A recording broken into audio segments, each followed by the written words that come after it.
the last few years, I've been involved in producing a feature film called Heiresses, which went on to compete in Berlinale in 2018. And also I've been developing my first documentary as director, which is called The Last, and it's about the deforestation of the jungles in Paraguay. I'm a producer. I mainly produce independent films, including animation, narrative, and sometimes documentary. My latest feature film was part of TIFF platform competition last year. I graduated film production a year ago. I'm a film producer. I work at a production company called Wolfgang&Dolly. I'm involved in both development, production, and even some post-production processes. So that is what I do. That is my primary occupation, and I also do a little bit of screenwriting myself. The situation with the documentary film production in Croatia is not great. It's not terrible either. It basically depends with whom you compare it. If you compare it with the region, it's definitely good, since there are far more options when you're producing a film and when you're trying to finance it. But if you're comparing it to the rest of Europe, especially to Western Europe, it's definitely not good. The budgets for documentary films are below what they are supposed to be, and Croatian filmmakers greatly depend on Croatian Audiovisual Center that does support documentary filmmaking, but their amounts could be much greater. There is a problem with the national television, which is not involved enough when it comes to documentary film financing, and they should be much more involved. Filmmakers are definitely interested in documentaries here. We have quite a supportive state organization and funds that support a variety of projects, including documentaries. Documentary filmmaking is certainly a growing practice in our country. Over the last few years, a lot of directors, first-time directors, and also directors with more experience have been working on telling stories about our past, about our history, and also about our cultural heritage. And I would say that there are about 10 to 12 documentaries being produced each year. Mostly are being co-produced with TV stations.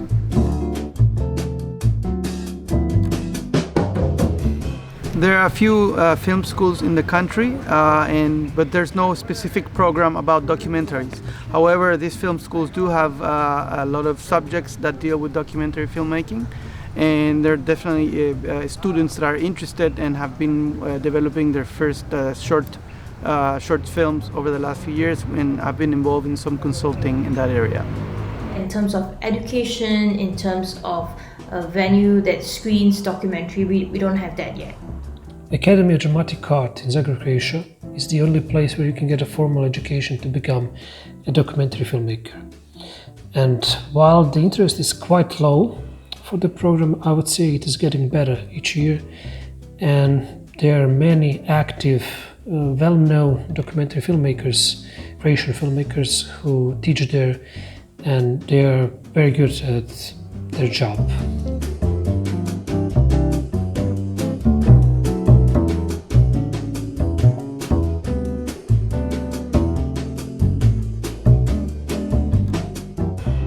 Distribution-wise, most documentaries that are being produced in Paraguay, you can see them on TV, but there's also film festivals that include sections dedicated to documentary, and also on the cinemas. Every now and then we do have documentaries that reach the cinema network.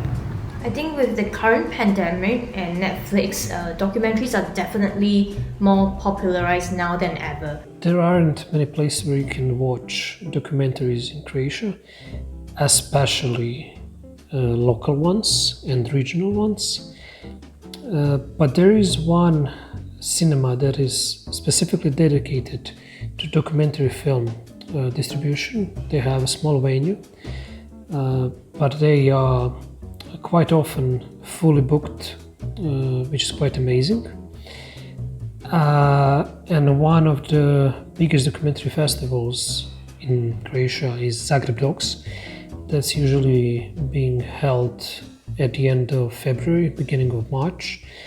And that festival is quite popular, and many people come there and watch documentary films. And when I say many people, I mean many of those who wouldn't watch a documentary film under some normal occasions without it.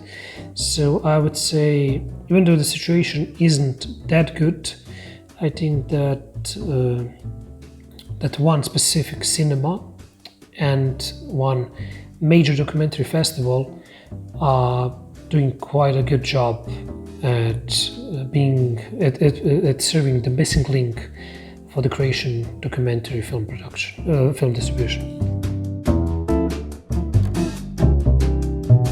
In Singapore, film production was definitely suspended due to COVID, but we have started resuming shoots in phases, and cinemas are also open now as well, of course with precautions in place.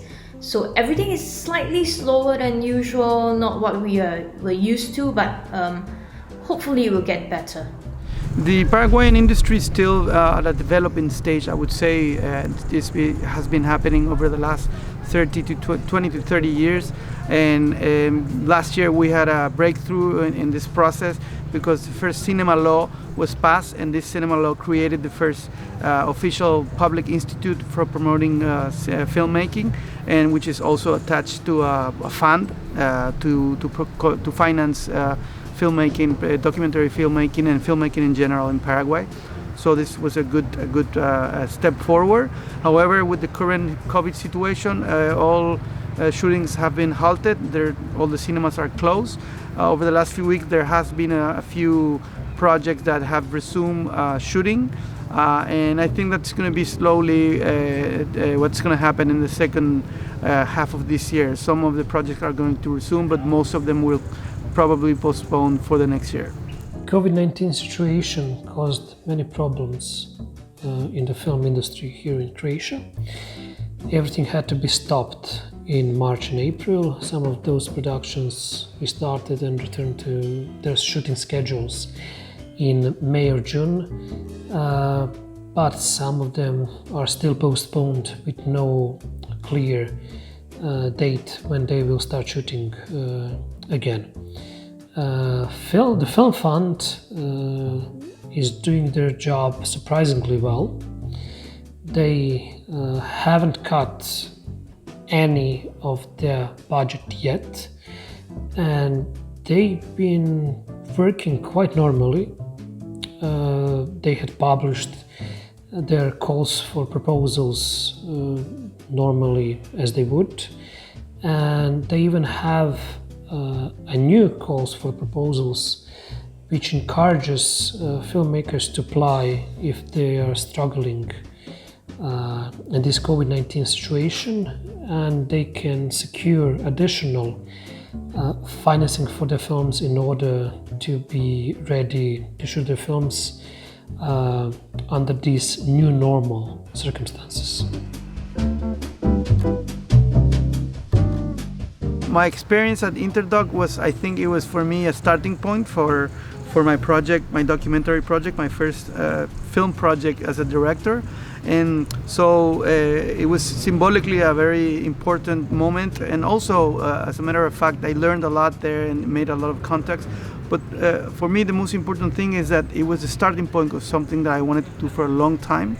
And in that occasion I started talking with people about the project for the first time, and in that environment with people interested in documentary, and of course the professors and the tutors helped me a lot to find a way to address an issue that I had back then. I still have in a way with my project, which is I have a lot of material because I've been filming for a long time, and so I wanted to find out an approach on how to deal with this volume of materials, and also to try and start to develop a narrative approach to the project. And I think the first conversations related to those topics I had at Interdoc, and for me it was very important, and also because I took that that experience onto later workshops and residencies and throughout 2019. So it helped me a lot, and I'm really proud of that experience, and I will always recommend Interdoc and Interaction. I love my time at Interdoc. It was a really special period for me to be able to learn from esteemed mentors and fellow participants. I can't wait to be back in Serbia again. My own participation in the Interaction program helped me a lot in my own filmmaking career, since it is a very radical program where you have to work with 5 different people from around the world you've never seen before, to share similar vision, to try to make the best film possible, and to make it under 2 weeks, to shoot a film, to edit it, and to have it premiered in Belgrade in less than 2 weeks. It's simply something very hard. It's a very hard thing to do, which seems kind of easy, when you're doing it. But simply going to this kind of a radical experiment can help a lot when you have some kind of a normal circumstances, and make you understand, what you actually need to do in order to get to the right characters, to ask the right questions.